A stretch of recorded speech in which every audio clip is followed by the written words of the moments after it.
Hi, welcome to live with food. நம்ம இன்னைக்கு புளியோதரை recipe பார்க்க போகிறோம். இதை எப்படி ரொம்ப டேஸ்டாக பண்ணலான்றதை பார்க்கலாம் வாங்க. இப்போ ஒரு கடாயில் கொஞ்சமாக எண்ணெய் விட்டுக்கலாம். இப்போ நம்ம புளியோதரைக்கு பொடி தயார் பண்ண போகிறோம். கொஞ்சம் பெருங்காயம் போட்டுக்கலாம்.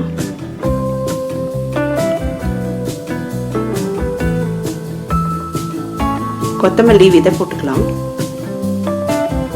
மிளகு போட்டுக்கலாம்.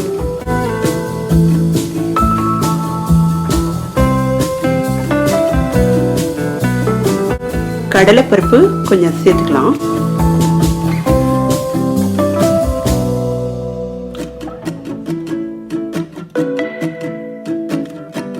மிளகாய் வத்தல் சேர்த்துக்கலாம்.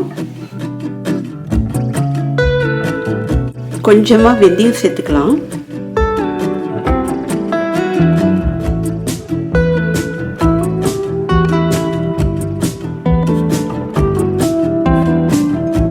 இதை நம்ம சிம்ல வச்சு வறுக்கணும். கலர் நல்லா ஒரு சிவப்பு கலர் வரணும். தீயக்கூடாது. அதனால பார்த்து நம்ம கவனமா வறுத்து வச்சுக்கலாம். இதை நம்ம பொடி பண்ணி வச்சுக்கணும்.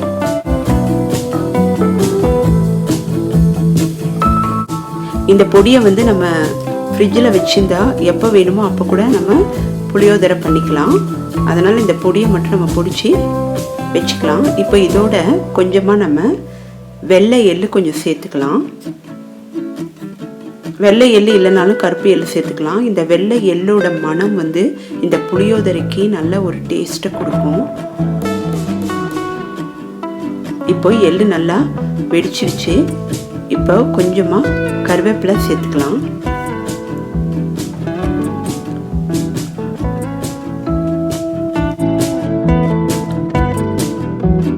தண்ணி விடாம பொடி பண்ணிக்கலாம்.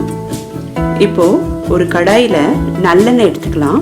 இந்த புளியோதரைக்கு நல்லெண்ணெய் தான் ரொம்ப ஒரு மணத்தையும் டேஸ்ட்டையும் கொடுக்கும். இப்போ நம்ம புளி காய்ச்சல் ரெடி பண்ணணும்.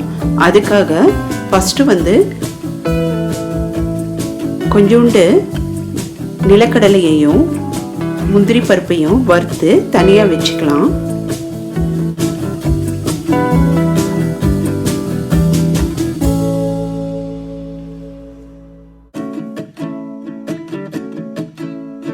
இப்போ நல்லெண்ணெய் விட்டுக்கலாம்.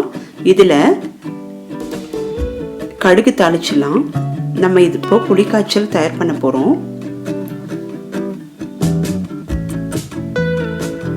கடுகு நல்லா வெடிச்சிருச்சு. இந்த டைமில் நம்ம மணிப்பருப்பு சேர்த்துக்கணும்.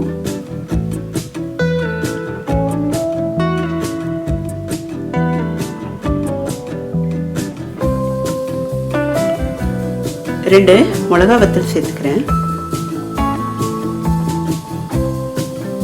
வாசனைக்காக கருவேப்பிலை கொஞ்சம் சேர்த்துக்கிறேன்.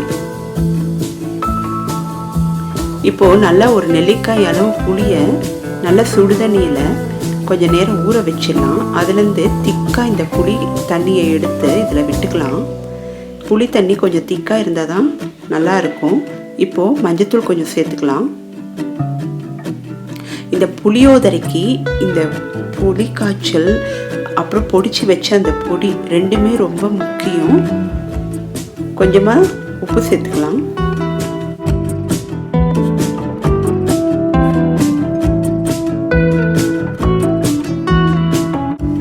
சாதம் கலக்கும் போது உப்பு தேவையான உப்பு சேர்த்துக்கலாம்.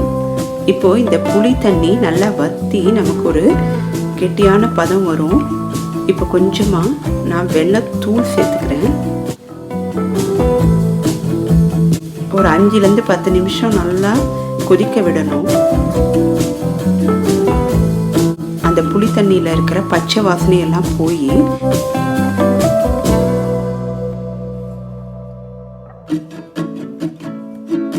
நமக்கு புளிக்காய்ச்சல் ரெடி ஆகிடும்.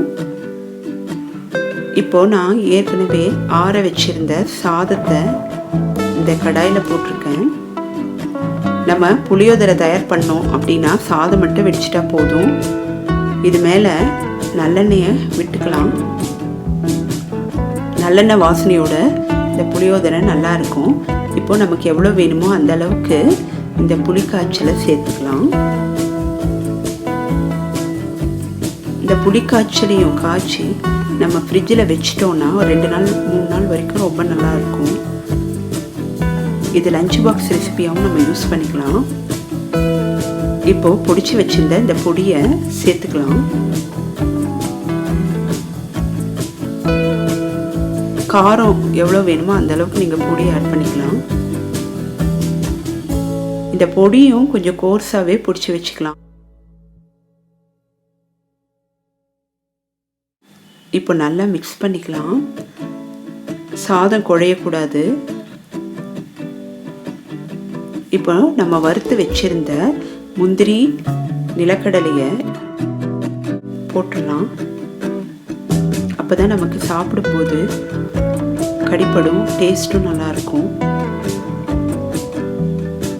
இப்போ நமக்கு கமகமன்னு சுவையான புளியோதரை தயாராகிடுச்சு. இதை விசேஷ நாள்லேயும் பண்ணலாம்.